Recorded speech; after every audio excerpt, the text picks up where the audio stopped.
समाचारमा स्वागत छ। सुरु गरौँ अहिलेका मुख्य समाचारबाट। स्थायी समितिमा सहमति नभए बहुमतबाट निर्णय लिने नेकपामा विरोधी खेमाको तयारी। संस्थापन पक्ष भन्छ एकतर्फी निर्णय मान्य हुँदैन। सरकारको कार्यशैलीप्रति सभामुख पनि असन्तुष्ट, भन्छन् राज्यका प्रमुख निकाय समझदारीमा अघि बढ्नुपर्छ।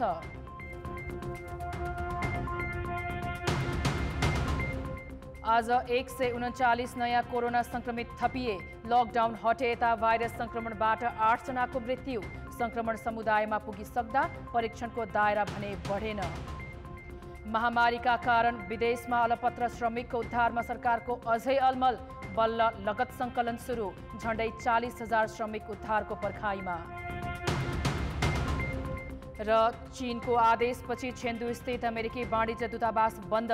2 महाशक्तिको टकरावको मूल्य विश्वले चुकाउनु पर्ने चिन्ता। नेकपाको विरोधी खेमाले भोलिको स्थायी समितिको बैठक कुनै हालतमा रोक्न नहुने र सहमतिबाट सम्भव नभए बहुमतबाटै भए पनि निर्णय लिने तयारी गरेको छ। नेकपाका अध्यक्ष पुष्पकमल दाहालको अगुवाईमा भएको विरोधी समूहका नेताहरूको छलफलले यो निष्कर्ष निकालेको हो। अध्यक्ष दाहालले आज बिहान खुमलटारमा वरिष्ठ नेताद्वय माधव कुमार नेपाल, झलनाथ खनाल र प्रवक्ता नारायण काजी श्रेष्ठसँग 2 घण्टा छलफल गरेका थिए। भोलि बोलाइएको स्थायी समितिको बैठक कुनै हालतमा नरोक्ने र सहमतिबाट नभए बहुमतबाट भए पनि निर्णय लिने निष्कर्षमा पुगेको नेता खनालले कान्तिपुर समाचारलाई बताए। अध्यक्षद्वय केपी शर्मा ओली र दाहालबीच पार्टीभित्रको विवादलाई लिएर कुरा नमिलिरहेका बेला भोलिको स्थायी समिति बैठकको तयारी स्वरूप छलफल भएको उनको सचिवालयले जानकारी दिएको छ। खुमलटार भेलामा सचिवालय सदस्य समेत रहेका उपाध्यक्ष वामदेव गौतम र रामबहादुर थापा भने अनुपस्थित भए। ओलीले प्रधानमन्त्री वा पार्टी अध्यक्ष मध्ये एक पद छाड्नुपर्नेमा दाहाल सहितका विरोधी खेमाका नेताहरूको जोड छ। ओली भने दुवै पद छोड्ने तयारीमा छैनन्, बरु विरोधी खेमालाई सकेको प्रक्रिया अघि बढाउन चुनौती दिँदै आएका छन्। अध्यक्षद्वयले एकता महाधिवेशनसम्म सहमतिमा जाने भनेकाले त्यसैलाई कार्यान्वयन गरेर जानुपर्ने अडान संस्थापन पक्षको छ। एउटा अध्यक्षको राजीनामाले मात्र समस्या समाधान नहुने भन्दै एउटा अध्यक्ष हट्नु परे अर्को अध्यक्ष पनि पदमा बस्ने आधार नरहने ओली पक्षको दाबी छ। अर्को महाधिवेशन नहुन्जेलसम्म 2वटा अध्यक्ष रहने गरी र 2वटा अध्यक्षको पनि सहमतिका आधारमा पार्टी सञ्चालन गर्ने गरी अर्थात् त्यसबेला गरिएका निर्णयहरूलाई कार्यान्वयन गर्ने सन्दर्भमा पनि 2वटा अध्यक्षको सहमति अनुसार नै अगाडि बढ्ने भनेर नै हामीले सहमति गरेर यो एकीकरणलाई अगाडि बढाएका हौँ र यो एकीकरणको काम पुरा पनि भएको छैन र यस्तो अवस्थामा अध्यक्षकै राजीनामा माग्नु भनेको 2वटा अध्यक्षको जुन व्यवस्था गरिएको छ, जुन सहमति भइएको छ र त्यो एकजनाको अध्यक्षको राजीनामा माग गर्नु भनेको पनि स्वतः अर्को अध्यक्षको पनि राजीनामा हो भन्ने कुरा हामीले बुझ्नुपर्छ। असार 10 गते सुरु भएको स्थायी समितिको बैठक 18 गते यता 7 पटक स्थगित भइसकेको छ। यसबीचमा प्रधानमन्त्री ओलीले आउँदो मङ्सिरमै महाधिवेशन गरेर सबै विषयको टुङ्गो महाधिवेशनबाटै लगाउनु पर्ने प्रस्ताव अघि सारेका छन्। विरोधी खेमाले भने स्थायी समितिको निर्णय ओलीले नमाने केन्द्रीय कमिटीको बैठक बोलाउने तयारी समेत गरिरहेको छ। सभामुख अग्नि सापकोटाले अहिले शासन संविधान अनुसार नभएको गुनासो गरेका छन्। कान्तिपुर टेलिभिजनको कार्यक्रम फायर साइडमा कुरा गर्दै सापकोटाले जनस्तरमै व्यापक आलोचना हुँदा पनि सत्तामा बस्नेहरू नसुध्रिएको गुनासो गरेका हुन्। सभामुख सापकोटाले प्रधानमन्त्री केपी शर्मा ओलीको कार्यशैलीप्रति पनि असन्तुष्टि जनाए। शासन शैली जनता मैत्री तथा संविधान अनुरूप हुन नसकेको कुरा सबैले मनन गर्नुपर्ने सापकोटाको भनाइ छ। संवैधानिक सर्वोच्चता छ। मैले व्यवहारको कुरा सोधेको। जनतालाई सम्मान गर्न हाम्रो अलि पुगेको छैन भन्ने नै लागेको छ। जनताको विश्वासभन्दा ठुलो यो धरतीमा केही पनि छैन। केही समय त हामी औपचारिक तर्क गरौँला होइन, केही समय त हामी यताउता गरौँला होइन, केही समय चाहिँ त्यो अलमलिएला पनि, तर अन्तिममा कुरा के हुन्छ त भन्दाखेरि जनताको विश्वास डगमगायो भने जनस्तरबाट प्रश्न उठिसकेपछि हामीले जनतामा विश्वास लिनका लागि गम्भीर समीक्षा गर्ने हैन, गम्भीर समीक्षा सहित जनतालाई चाहिँ जे कुरा हो त्यो भनिदिने कुरा नै सही कुरा हुन्छ। यस्तै पछिल्लो समय नेकपामा दाउपेचको विषय बनेको अमेरिकी सहयोग परियोजना MCC बारे राष्ट्रिय सहमतिपछि मात्रै संसदीय प्रक्रिया अघि बढाउने सापकोटाले संकेत गरेका छन्। व्यापक बहस भएको मुद्दा भएकाले MCC माथि सत्तारूढ दलभित्रको सहमतिका साथै त्यस बाहिर पनि सहमति जुट्नुपर्ने सापकोटाको भनाइ छ। म यो देशको चाहिँ सभामुख भएको हुनाले कमसे कम यो जुन छलफल चलिरहेको छ नि अहिले त जनस्तरसम्म चाहिँ व्यापक होइन गहन छलफल भइरहेको छ। कतिपय सन्दर्भमा त पोजिसन लिने खालका चाहिँ छलफल पनि भएछन्। MCC को सवाल पनि धेरै महत्त्वपूर्ण सवाल भएको हुनाले एउटा राष्ट्रिय सहमति हुन सके राम्रो होइन। नभए पनि चाहिँ सत्तारूढ पार्टीमा जो छलफल चलिरहेको छ नि त्यो छलफल एउटा निष्कर्षमा पुगेपछि झन् राम्रो हुन्छ। सभामुख सापकोटासँगको विस्तृत कुराकानी कार्यक्रम फायर साइडमा यो समाचार बुलेटिनपछि 9 बजे प्रसारण हुनेछ।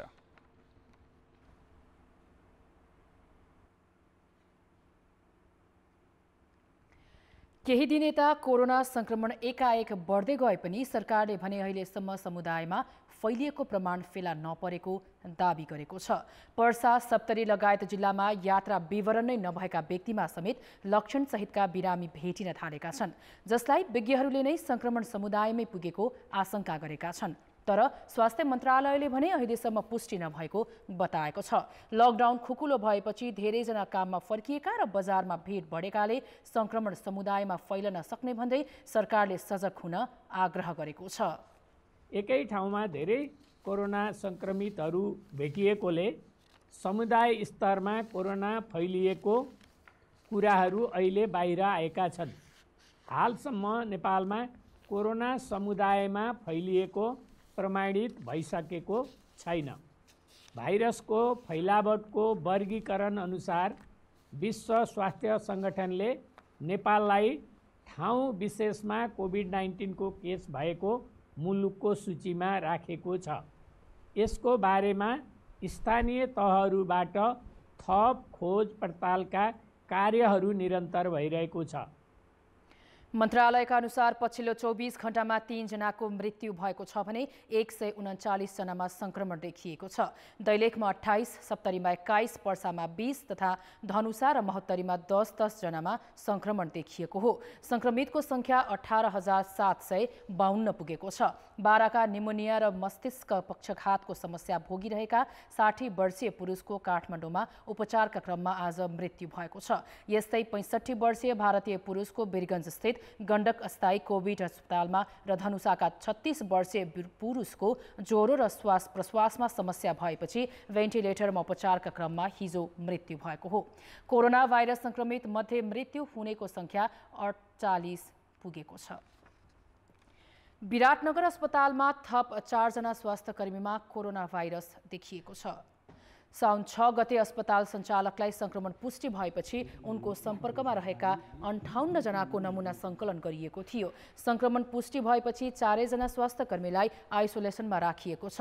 4 मध्ये एक नर्स कोशी अस्पतालमा पनि कार्यरत थिइन्। उनी कार्यरत पोस्ट नेटल वार्ड सिल गरेको अस्पतालका मेडिकल सुपरिन्टेन्डेन्ट डाक्टर चुमन लाल दासले जानकारी दिए। विराटनगरमा थप 3 जनामा संक्रमण पुष्टि भएको छ भने मोरङमा आज थपिएका भाइरसका बिरामी मध्ये 12 जना रतुवा माईका हुन्। उनीहरूमध्ये 11 जना भारतको पन्जाबबाट आएका हुन्।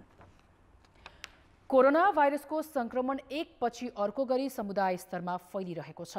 यस्तो अवस्थामा नियन्त्रणका लागि परीक्षणको दायरा बढाउनुको विकल्प हुँदैन। तर दैनिक 18,000 भन्दा बढी परीक्षण गर्ने गरी क्षमता विस्तार गरेको दाबी गर्ने स्वास्थ्य मन्त्रालयले एक सातादेखि दैनिक परीक्षण 4,000बाट बढाएको छैन। लकडाउन हटाउनु अघिको 6 दिनमा कोरोना भाइरस संक्रमण दर 3.2% थियो। लकडाउन हटाएपछिको 6 दिनमा संक्रमण दर बढेको छ। मन्त्रालयका अनुसार यो 6 दिनमा 758 जना संक्रमित थपिएका छन्। नमुना परीक्षणका आधारमा 6 दिनको संक्रमण दर 3.3% छ। स्वास्थ्य मन्त्रालयले दैनिक 18,160 नमुना परीक्षण गर्ने गरी क्षमता बढाइएको बताए पनि लकडाउन हटाएपछि 6 दिनमै औसतमा दैनिक 3,973 नमुना मात्र परीक्षण गरिएको छ। समुदाय स्तरमै संक्रमण फैलिएकाले राजविराज र वीरगञ्जमा निषेधाज्ञा लगाउनु परेको छ। समुदायमा अग्रपन्थीमा खटिने सुरक्षाकर्मीमा पनि एकपछि अर्को गरी भाइरस देखिन थालेको छ। तर मन्त्रालयले भने परीक्षण बढाउनुको साटो समुदायमा संक्रमण फैलिएको पुष्टि भएको छैन मात्र भनिरहेको छैन, परीक्षण घटाइरहेको छ। विश्व स्वास्थ्य संगठन WHO ले लक्षण नदेखिएकाहरूलाई परीक्षण गर्न नपर्ने सल्लाह दिएकाले परीक्षण घटाएको मन्त्रालयको भनाइ छ। टेस्टिङ गाइडलाइनहरू विज्ञहरूको प्राविधिकहरूको राय सल्लाह अनुसार नै गरिन्छ, त्यसलाई परिमार्जन समयानुकूल त्यसै गर्ने गरिन्छ। हामीसँग भएका सबै निर्देशिकाहरू चाहिँ अन्तरिम निर्देशिकाहरू हुन्। हामीलाई विज्ञको रूपमा सल्लाह दिने प्राविधिक UN को प्राविधिक संस्था विश्व स्वास्थ्य संगठन हो।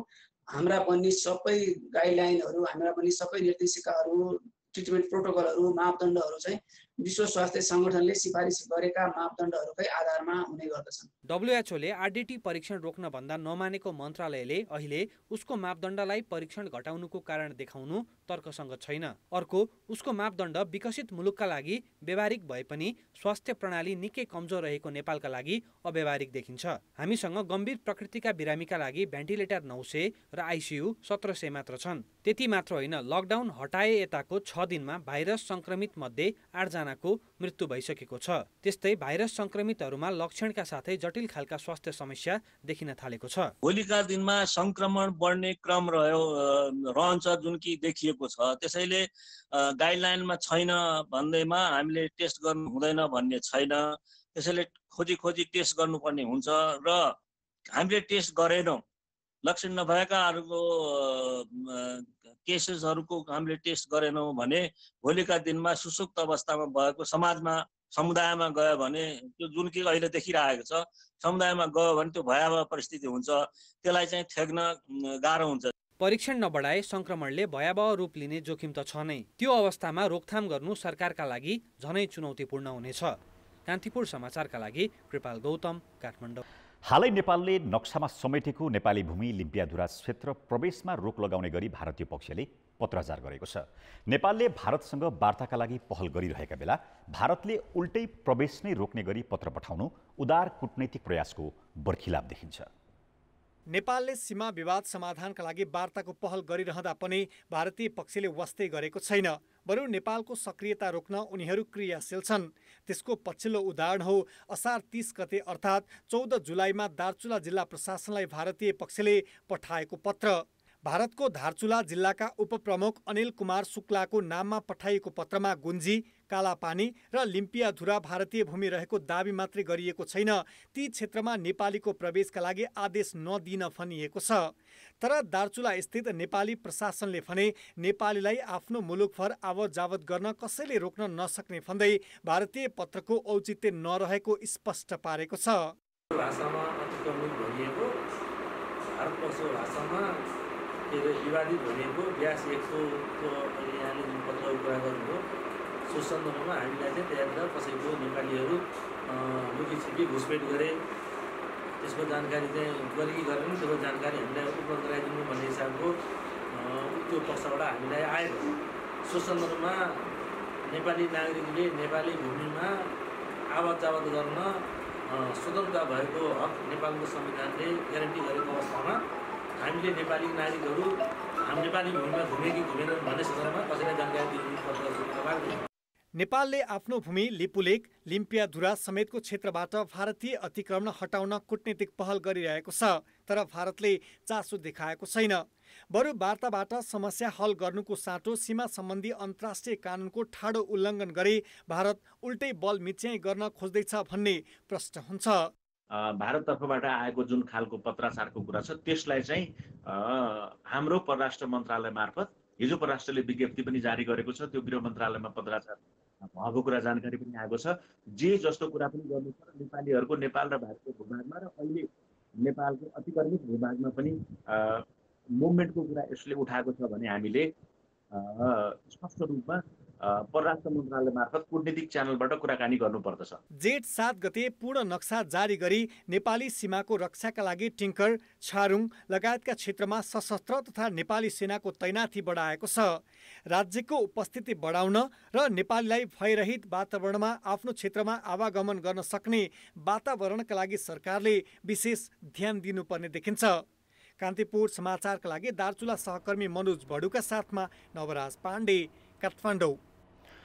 सर्वोच्च अदालतले पत्नी हत्याका कसुरदारको जेल सजाय घटाइदिएको फैसलालाई लिएर सञ्चार माध्यममा भइरहेको टिक्का टिप्पणीप्रति असन्तुष्टि जनाएको छ।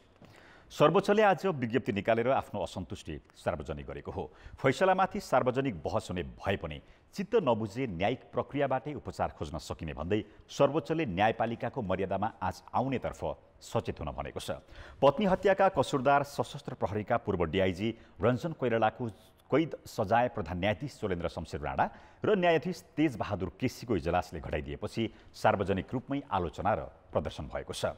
सर्वोच्चले फैसला चित्त नबुझे सच्याउने विधि रहेको भन्दै अदालतमा विचाराधीन विषयमा टिक्का टिप्पणी नगर्न सचेत गराएको छ। सर्वोच्चकै 3 जना न्यायाधीशको इजलासले हिजो फैसला उप पुनरावलोकन गर्न अनुमति दिएको छ। महामारीले खाडी मुलुकमा रोजगारी गुमाएर तथा भिजा अवधि सकिएर अप्ठ्यारोमा परेका बेखर्ची श्रमिकले उद्धारका लागि हार गुहार गरेको 3 महिना भयो। सरकारले भने बल्ल उनीहरूको लगत सङ्कलन थालेको छ। लगत सङ्कलनको काम कहिले सकिन्छ र उद्धार कहिले हुन्छ भन्नेमा चाहिँ सरकारसँगै प्रष्ट जवाफ छैन। सरकारले जेठ अन्तिम साताबाट चार्टर उडान मार्फत 34,000 भन्दा बढी नेपालीको उद्धार गर्यो। त्यो सूचीमा बेखर्ची भएका श्रमिक परेनन्। हवाई भाडा तिर्न र कूटनीतिक नियोगमा पहुँच भएकाहरू बाहेक अरू आउन पाएनन्। मलेसिया र खाडी मुलुकमा साना तथा मझौला कम्पनीबाट महामारीका कारण रोजगारी गुमाएका र भिसा अवधि सकिएका करिब 40,000 श्रमिक स्वदेश फर्किनका लागि नेपाली नियोगमा धाउँदा धाउँदै थकित भइसकेका छन्। उहाँहरू धेरै नै मान्छेहरू चाहिँ अब ठुला देशहरूमा जस्तो कतार भयो, युएई भयो, साउदीमा ठुलो नम्बरमा मान्छेहरू पर्खिन पहिल्यै नाम लेखाएका मान्छेहरू पनि धेरै बाँकी छन्। साना तथा मझौला कम्पनीमा काम गर्ने प्लस कम्पनी भागेका र केही पैसा आफूसँग भइराखेका तर अब यहाँ खाँदा पिँदै सकिएपछि भोलि बल्लै टिकट काटेर चाहिँ घर जाने भन्ने कुरा पनि उहाँहरूको चिन्ताको विषय छ। सरकारले वैदेशिक रोजगार कल्याणकारी कोषको रकम खर्च गर्ने गरी श्रमिकको उद्धार गर्न साउन 5 गते नै कार्यविधि ल्याएको थियो। कोषमा श्रमिकहरूले नै जम्मा गरेको 5.25 अर्ब रुपियाँ भन्दा बढी रकम छ, तर अझै उद्धार हुन सकेको छैन। बल्ल त्यस्ता श्रमिकको लगत सङ्कलन सुरु गरिएको सरकारी निकायको भनाइ छ। उद्धारको अपेक्षा राख्ने श्रमिकले रोजगारी गुमाउनुको कारण कतैबाट राहत पाए नपाएको लगायत विवरण नेपाली नियोगमा बुझाउनु पर्ने व्यवस्था गरिएको छ। यससँगै चार्टर उडानलाई मात्र प्राथमिकता दिएको सरकारले भदौ 1 देखि नियमित उडान खुला गर्ने भएको छ। नियमित उडान सञ्चालन आएपछि मात्र उद्धार गर्ने सरकारी अधिकारीको मनस्थिति देखिन्छ। जुन अनलाइन हामीले अनुसूचीमा राखेर अनलाइन एप्लिकेसन फर्म छ, त्यो एप्लिकेसन फर्म अनुसार उहाँहरूले भरेर नियोगसँग सम्पर्क गर्नुपर्ने हुन्छ। त्यो भइसकेपछि त्यति धेरै ठुलो भोलम नभएको हुनाले मलाई जहाँसम्म नियोगबाट काम हुन्छ होला। पहिले यो कोभिडको कारणले गर्दाखेरि काम नपाएर चाहिँ बाहिर आएको भन्ने अनेक खालका हामीले धेरै खालका प्रायोरिटीहरू त्यसमा राखेका छौँ। ती भइसकेपछि यदि त्यो भित्र पर्नुहुन्छ भने नेपाल आइसकेपछि पनि टिकट खर्च पाइन्छ। यसअघि सम्बन्धित मुलुक र कम्पनीले नै खर्च बेहोरी दिएका र आफ्नै खर्चमा आउन तयार भएका श्रमिक मात्र स्वदेश आउन पाएका छन्। त्यस्ता 34,800 नेपाली स्वदेश फर्किसकेका छन्। करिब त्यति नै सङ्ख्यामा नेपाली उद्धारको पर्खाइमा रहेको श्रम मन्त्रालयको आकलन छ। कान्तिपुर समाचारका लागि क्यामेरामा सञ्जय लुइटेलका साथ सुमन पन्थ, काठमाडौँ। महामारी र 4 महिना लामो लकडाउनका कारण धेरैको रोजीरोटी गुमियो। व्यवसाय ठप्प भए तर थोरैले मात्र एक अर्काको दुःखमा साथ दिए। पश्चिम नेपालको व्यापारिक सहर नेपालगञ्जका 141 घर धनीले स्वस्फूर्त रूपमा लकडाउन अवधिको भाडा छुट दिएका छन्। नेपालगञ्जको प्रमुख व्यापारिक क्षेत्र सुर्खेत रोडमा घर भएका घरधनी जगत टिमल सिन्हाले आफ्नो घरमा होटल व्यवसाय गर्दै आएका व्यवसायीलाई लकडाउन भएको 3 महिना अवधिको झण्डै 1 लाख रुपैयाँ भाडा छुट गरे। घर भाडा छुट गर्न उनलाई न त व्यवसायीको माग थियो न त कहीँ कतैबाट दबाब नै थियो। व्यवसाय नै ठप्प भएको समयमा घर भाडा लिन उनलाई असान्दर्भिक लागेपछि उनी घर भाडा छुट गर्ने निर्णयमा पुगेका हुन्। 35,000 रुपियाँ भाडा छ महिनाको, त्यो भएर 3 महिनाको हिसाबले 1,05,000 रुपियाँ छुट छ। अब यो साउन्डबाट उहाँले फेरि सुरु गर्नुहुन्छ, दिन्छु भन्नुभएको छ। ठिकै छ भनेको छु मैले। त्यही पनि अब सहज स्थिति यदि भएन भने त्यो महिनाको पनि सायद नलिने मनस्थितिमा म छु। अब यो सहज भएन र अब यो होटल पनि चलेन भने त अब यसपछिका दिनहरूमा पनि उहाँहरूले दिनुहुन्छ र म लिन्छु भन्ने म उसमा छैन। त्यसको लागि फेरि कार्यक्रम भयो भने पनि अझै 2 महिना अथवा 3 महिनाको छुट गर्न सकिन्छ। लकडाउनको अवधिभर व्यवसाय बन्द भएका व्यवसायीलाई घरभाडा कसरी तिर्ने भन्ने देशभरि नै चिन्ता छ। बन्द भएका व्यवसाय बिस्तारै खुल्न थालेका छन्, तर व्यवसाय लकडाउन खुल्नासाथ पहिलेको अवस्थामा नै सुचारू भई सामान्य अवस्थामा आउने सम्भावना छैन। आर्थिक सङ्कटमा परेका व्यवसायीलाई बचाइराख्न घरभाडा छुटले केही आशा जगाएको छ।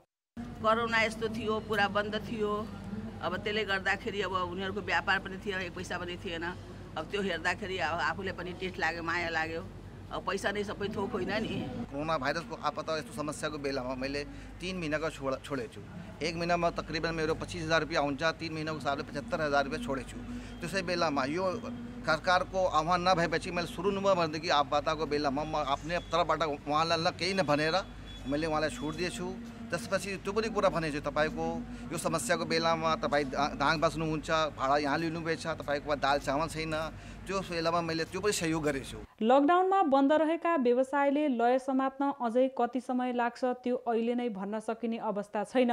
सरकारले घरधनीलाई घरभाडा छुट गर्न आग्रह गर्दा समेत देशका अन्य स्थानका घरधनीले सुनेको नसुने झैँ गरेको अवस्थामा यहाँका घरधनीले स्वस्फूर्त भाडा मिनाहा गरेका हुन्।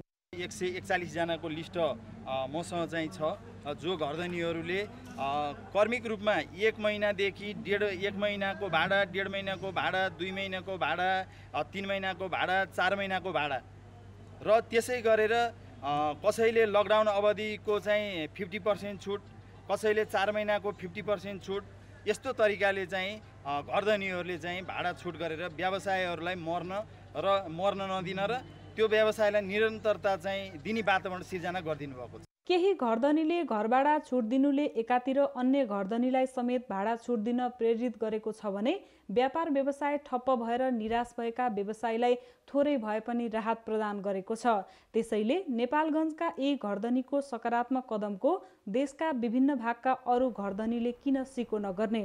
कान्तिपुर समाचारका लागि सविता जीसी, नेपालगञ्ज, बाँके।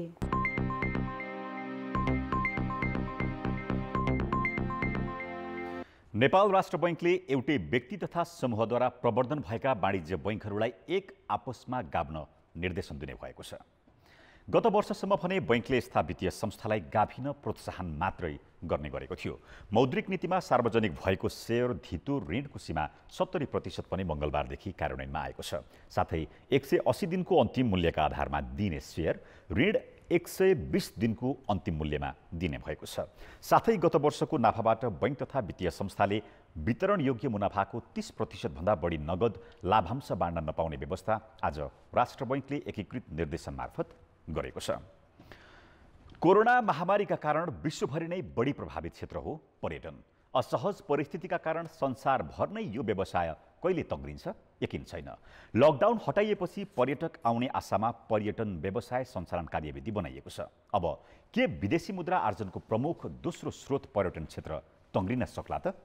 नेपाल घुम्न विदेशी कहिले आउँछन् यकिन छैन, तर सरकारले बनाएको कार्यविधि अनुसार अब पर्यटकको नेपाल यात्रा भने केही महँगो हुने भएको छ।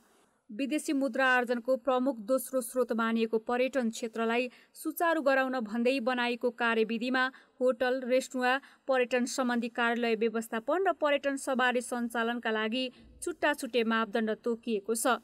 खास गरी होटल तथा पर्यटक बोक्ने सवारी साधनले आधा खाली राखी बाँकीमा मात्र सेवा दिनुपर्नेछ। सबै ठाउँमा ज्वरो जाँच, निर्मलीकरण, मास्क र सामाजिक दूरी कायमलाई अनिवार्य गरिएको छ।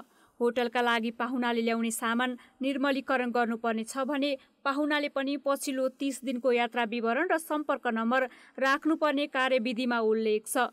पर्यटकले होटल छाडेपछि 48 घण्टासम्म खाली राख्नुपर्ने लगायतका मापदण्ड तोकिएको छ। तर यति धेरै मापदण्ड राखे पनि कोरोना परीक्षण प्रमाणपत्रलाई भने अनिवार्य गरिएको छैन। विदेशी पाहुनाहरूलाई 14 दिन क्वारेन्टाइन राखेर अगाडि बढ्ने हो भने मेरो विचारमा आउने पर्यटकको सङ्ख्या सिग्निफिकेन्टली घटेर जान्छ र हामीलाई त्यसले गाह्रो बनाउँछ। तर हामी पर्यटनका सबै साथीहरूको कुरा गर्दा हामी केमा रेडी छौँ भने उहाँहरूको PCR टेस्ट गरेर लिएर आउने जिम्मा हामी नै भन्छौँ। उहाँहरू PCR टेस्ट गरेर रिपोर्ट लिएर 4 दिनभित्रको रिपोर्ट लिएर नेपाल आउन्। नेपाल आइसकेपछि 3 दिनसम्म होटलमा राखौँ काठमाडौँमा, कुनै पनि सामान्य लक्षण देखिँदैन भने घुम्न जान दिउँ। सरकारले भदौ 1 गतेदेखि अन्तर्राष्ट्रिय उडान खोल्ने तयारी गरिरहँदा नेपाल आउने पर्यटकका लागि क्वारेन्टिनमा बस्ने कि नबस्ने भन्ने बारे कुनै मापदण्ड तोकेको छैन, जसले गर्दा उनीहरूबाटै अन्य मानिसमा संक्रमण फैलिने जोखिम पनि छ। नेपाल सुरक्षित भएको सन्देश दिन मापदण्ड बनाइएको दाबी सरकारी पक्षको छ, तर यी सबै मापदण्ड अपनाउँदा हाम्रो पर्यटन क्षेत्रको कुल क्षमताको करिब 1/3 सञ्चालन योग्य हुने आकलन छ। साथै अन्य देशले जारी गर्ने यात्रा सम्बन्धी चेतावनीले पनि पर्यटन कुन हदसम्म तङ्ग्रिन्छ भन्ने तय हुनेछ। प्रोटोकलहरूले चाहिँ आर्थिक व्यवहार चाहिँ बढाउँछ र अर्को कुरा नेपाल जस्तो देशमा जुन यो ट्रेकिङ मा छ त्यसमा चाहिँ यो लागू गर्न पनि त्यति सजिलो पनि छैन।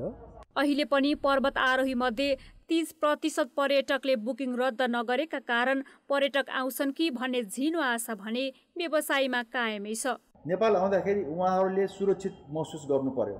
यो नेपालले गरेको जुन यो प्रोभिजन्सहरू प्रोटोकल्सहरू पालना गरेका छ, यो कोभिडबाट हामी चाहिँ सुरक्षित छौँ अब भन्ने उहाँहरूले प्रत्याभूति भयो भने त एकले अर्कालाई भनेर अनि त्यो प्रचार हुँदै गएर नेपालको साख बढ्छ नि। त्यो त नेपालमा प्रत्यक्ष अप्रत्यक्ष रूपमा पर्यटन क्षेत्रमा 10 लाख भन्दा बढीलाई रोजगारी दिने र राष्ट्रिय अर्थतन्त्रमा झण्डै 2.5 खर्बको योगदान गर्ने पर्यटन क्षेत्रलाई चलायमान बनाउनु अझै निकै चुनौतीपूर्ण नै देखिन्छ।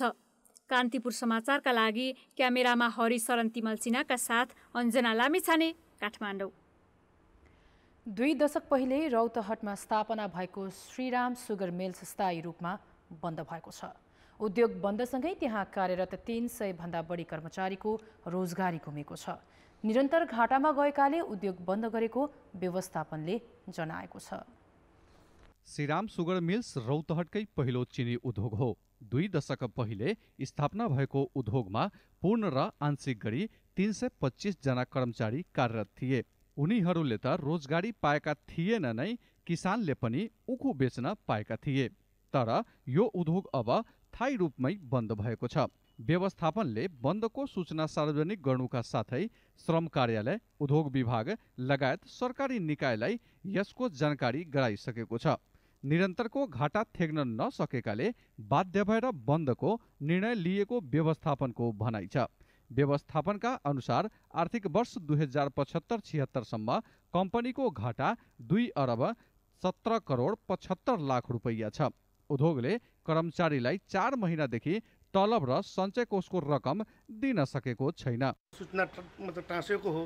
यो सूचनाले यसमा काम गर्ने कर्मदार तथा कर्मचारीहरू एकदमै बेरोजगार भयो, जबकि हामीहरू 3 महिनाको तलब, सालभरको सिजनल कर्मचारीको रिटेनिङ र सञ्चय कोष पनि बाँकी छ। एकाएक बन्द गरेकोले हामीहरूको घर चलाउन अहिले 3 महिनादेखि पनि धौधौ परिराखेको छ। अब यो 81 बन्द गरे हामीलाई यसमा 75% काम गर्ने मजदुरहरू एकदम यसैमा आश्रित छ। एकदम घर चलाउन गाह्रो परिरहेको छ। घाटाका कारण उद्योग फागुन 13 देखि बन्द नै थियो। उद्योगले कर्मचारीको तलबका साथै 17,000 किसानको उखुको 32 करोड रुपैयाँ भन्दा बढी रकम भुक्तानी गर्न बाँकी छ। यो मिल मालिकले आज सूचना गरेको छ कि मिल बन्द भयो एकाएक। हामी किसान हौँ, 20 बिघा उखु लगाएको छु यो वर्षको लागि, दिनको लागि। अब करोड किसानको करोड रुपैयाँ बाँकी बक्यौता त छँदैछ। अब यो उखु हामी कहाँ बेच्ने यो वर्षपाली? त्यसपछि मालिकले मिल बन्द पनि गरिदियो। एकदमै समस्या हामीमाथि थपिएको छ। एकदमै ठुलो समस्या भयो। व्यवस्थापनले भने आफ्नो चल अचल सम्पत्ति बेचेर कर्मचारीको तलब र किसानको बक्यौता तिर्ने सरकारी निकायलाई लेखेको पत्र मार्फत जनाएको छ। उद्योगको नेपाल स्टक एक्सचेन्जमा 30,46,000 किता सेयर सूचीकृत रहेकोमा सोमबारदेखि कारोबार रोकिएको छ। लगानीकर्ताको सम्पत्ति के हुन्छ भने अन्यल छ। कान्तिपुर समाचारका लागि राजेश्वर पाण्डे, गरुडा, रौतहट। अब जनमतको अन्तिम परिणाम। जनमतमा हिजो हाम्रो प्रश्न थियो, रेलमार्ग बनाउने क्षेत्र नै यकिन नगरी ठेक्का सम्झौताको तयारी गर्नुलाई के भन्ने? ए. हचुवा सरकारी नीति, बी. कमिसनको खेल र सी. विकासप्रतिको हुटहुटी। जनमतको अन्तिम परिणाम यस्तो छ। ए. हचुवा सरकारी नीतिमा 21%, बी. कमिसनको खेलमा 67% र सी. विकासप्रतिको हुटहुटीमा 12% मत प्राप्त भएको छ। अब जनमतमा आजको प्रश्न। जनमत तसर्थ विदेशमा रहेका बेखर्ची श्रमिकको उद्धारमा किन ढिलाइ भएको होला? ए मापदण्डमा अन्यल, बी नियमित उडान नहुनु र सी कूटनीतिक नियोगको व्यवस्था। जनमतको अन्तिम परिणाम भोलि साँझ 8 बजेको कान्तिपुर समाचारमा प्रसारण गर्नेछौँ। कृपया NEWS न्युज A, B वा C मा टाइप गरी 34001 मा SMS गरी आफ्नो मत व्यक्त गर्नुहोला। अब जनताको आवाज। लकडाउन खुलेपछि बिना सावधानी सार्वजनिक यातायात चलाएर मनपरी भाडा असुल्ने प्रवृत्ति देखिएको छ। यसै सन्दर्भमा आज हामीले काभ्रेमा यात्रुलाई सोधेका छौँ, बस व्यवसायीले मापदण्ड नै पूरा नगरी सवारी साधन चलाउनु र त्यसमा पनि मनपरी भाडा असुल्नुलाई के भन्नुहुन्छ?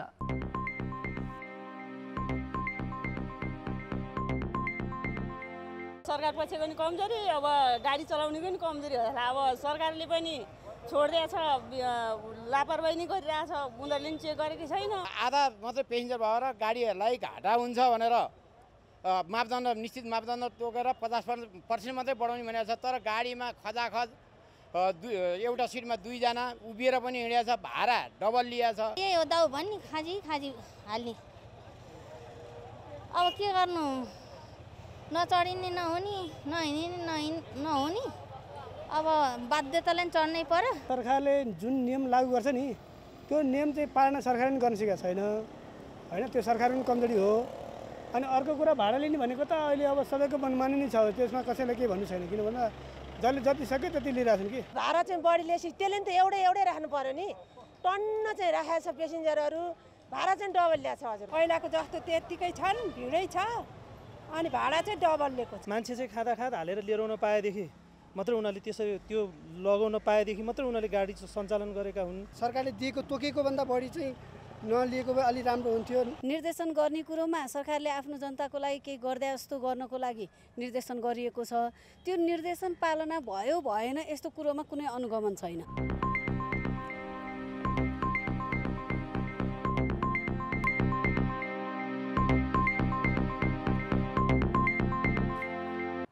नमस्कार, कान्तिपुर खेलकुद समाचारमा स्वागत छ। राष्ट्रिय खेलकुद परिषदको सदस्य सचिवमा पुनः रमेश सिलवाल नियुक्त भएका छन्। मन्त्री परिषदको आज बसेको बैठकले सिलवाललाई 1 वर्षमै दोस्रो पटक सदस्य सचिव नियुक्त गरेको। सिलवाल खेलकुद विकास ऐन 2077 लागू भएपछि असार तेस्रो साता पदमुक्त भएका थिए। सरकारले आवेदन मागेर सदस्य सचिव छानेको खेलकुद मन्त्रालयका सचिवको नेतृत्वको समितिले 27 आवेदक मध्ये सिलवालसहित 3 जनाको नाम सिफारिस गरेको थियो। सिलवाल प्रधानमन्त्री केपी शर्मा ओली निकट मानिन्छन्। यस्तै उपाध्यक्षमा पूर्व माओवादी निकट शिव कोइराला नियुक्त भएका छन्।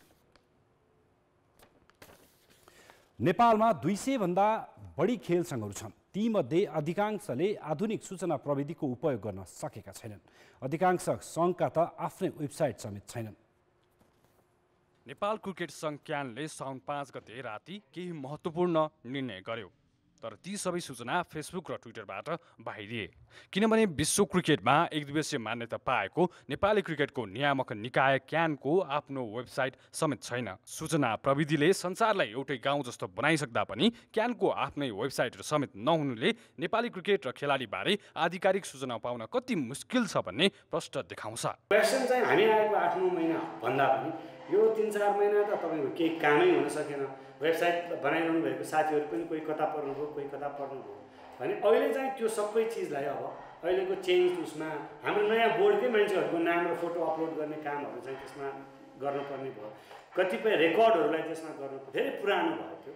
र यो 4 वर्ष 5 वर्ष चाहिँ तपाईँको कहाँ के छ भन्ने चिजको अन्यलताबाट बाहिर आउने हामीलाई 2-4-5 महिना लाग्यो कि तपाईँको कहाँ के छ, पासवर्ड के हो, कसले युज गरिरहेछ, के भएको छ भनेर खोजी नीति गरेर अफिसियली त्यसलाई रिट्रिभ गर्ने प्रक्रियाले नै हामीलाई अलिकति समय लाग्यो।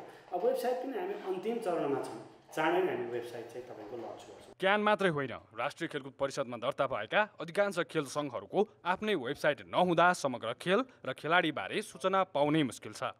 राष्ट्रिय भलिबलदेखि नेपालले अन्तर्राष्ट्रिय खेल जगतमा पदक जितेका कराते, टेक्वान्डो, ब्याडमिन्टन लगायतका खेल सङ्घका पनि वेबसाइट प्रयोगमा छैनन्। त्यसो त अखिल नेपाल फुटबल सङ्घ एन्फा र राखेपका आधिकारिक वेबसाइट सक्रिय छन्, तर उनीहरूले पर्याप्त सूचना र दैनिक अपडेट गर्न सकेका छैनन्। जसले गर्दा कुनै सूचना लिनु पर्यो भने सम्बन्धित व्यक्तिलाई नै खोज्नुपर्ने बाध्यता छ। बाँकी छ, त्यसमा हामीले अब बेला बेला अपडेट गरिरहनुपर्छ। यो अनि फेरि त्यो शाखाहरू विभिन्न उहरू बेला बेला चेन्ज भएको हुनाले त्यसले अर्कोले फेरि त्यसलाई त्यही लिइरहन गाह्रो हुने अवस्था पनि छ। तर वास्तवमा चाहिँ अहिलेको युवाहरूले चाहेको 21औं शताब्दी अनुसारको जुन वेबसाइट हुनुपर्थ्यो खेलकुदको, त्यो चाहिँ अब बनाउन बाँकी नै छ। हामी अब यसमा प्रयासरत छौँ। खेल सङ्घहरू वेबसाइटको पहुँचमा नहुँदा खेलकुद र खेलाडीबारे चासो राख्ने कसैले पनि समयमै सही सूचना पाउन सकेका छैनन्। त्यसैले संविधानले समेत सूचनाका हकको सुनिश्चितता गरेको सन्दर्भलाई समेत ख्याल गर्दै खेल सङ्घहरूले संस्थागत सूचनाहरू अपडेट गर्न विलम्ब गर्नुहुन्न। कान्तिपुर समाचारका लागि क्यामेरामा पशुपति बुढाथोकी र विनोद कोजुका साथ किशन भण्डारी, काठमाडौँ। काठमाडौँ बाहिर नियमित खेल गतिविधि हुने क्षेत्र हो बुटौल, तर त्यहाँ खेलकुदका व्यवस्थित पूर्वाधार भने छैनन्। खेल मैदान र कवडहल अभावमा राष्ट्रिय प्रतियोगिता प्रभावित बनेपछि पछिल्लो समय 3 तहकै सरकारले खेल पूर्वाधारमा बजेट विनियोजन गरेका छन्, तर योजना, बजेट र प्राविधिक काममा तालमेल नहुँदा उपलब्धि भने काम गरिसकेको छैन। योजना अनुसार काम भएको भए बुटबल 13 को यो खेल मैदानमा अहिले अन्तर्राष्ट्रिय स्तरको व्यवस्थित रङ्गशाला निर्माण भएको देखिन्थ्यो, जहाँ फुटबलदेखि लिएर भलिबल, बास्केटबल, पौडी लगायतका खेलकुदका दैनिक अभ्यास तथा प्रतियोगिता आयोजना गर्न सकिन्थ्यो। विडम्बना EIA प्रक्रियामा अलमल हुँदा प्रदेश सरकारले गत वर्ष छुट्याएको 5 करोड रकम फ्रिज भयो। 37 करोड लागतको यो रङ्गशाला कहिले कसरी अघि बढ्ने हो टुङ्गो छैन। दुःखको कुरा यी प्राविधिक कारणले गर्दा नियमहरू नीतिहरू ठिक नभएको कारणले पनि खेल मैदानहरू पूर्ण रूपमा बन्न सकेको छैन। गत वर्ष बुटबल 1 मा 3 करोड लागतमा बहुउद्देश्य कबड हल निर्माण गर्न भन्दै शिलान्यास भयो। करिब 35 लाख रकम खर्च भएपछि जग्गा विवादले निर्माणको काम त्यत्तिकै थन्केको छ।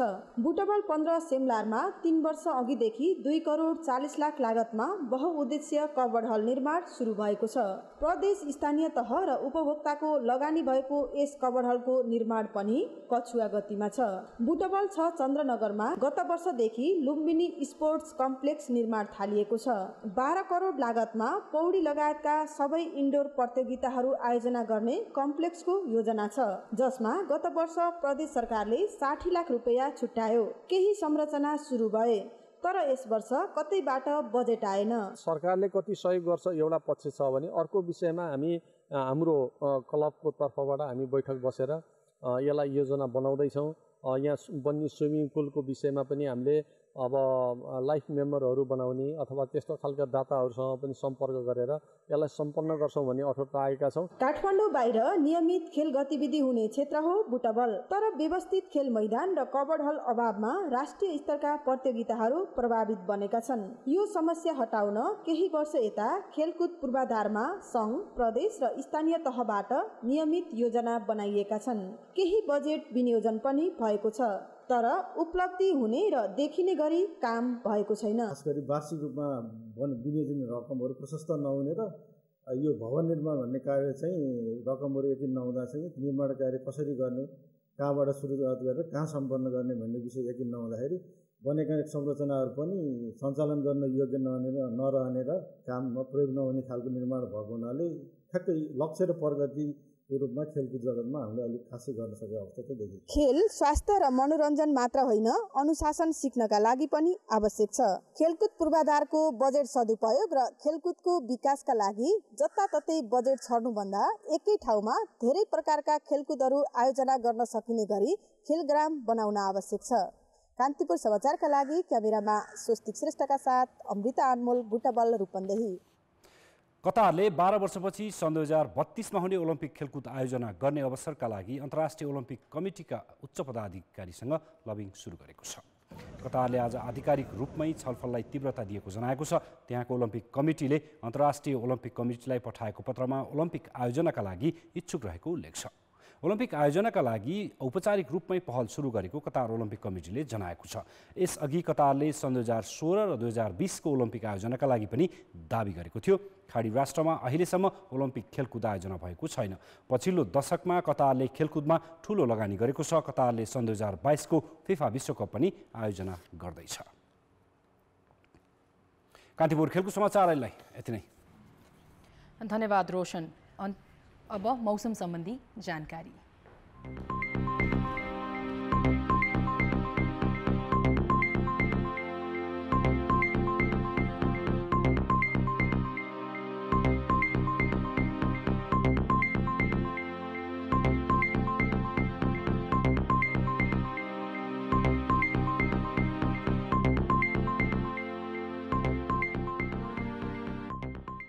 कान्तिपुर समाचार अहिलेलाई सकियो। यसपछि कार्यक्रम फायर साइडमा सभामुख अग्नि सापकोटासँगको कुराकानी हेर्न सक्नुहुनेछ। कान्तिपुर टेलिभिजन हेर्दै गर्नुहोला। नमस्कार।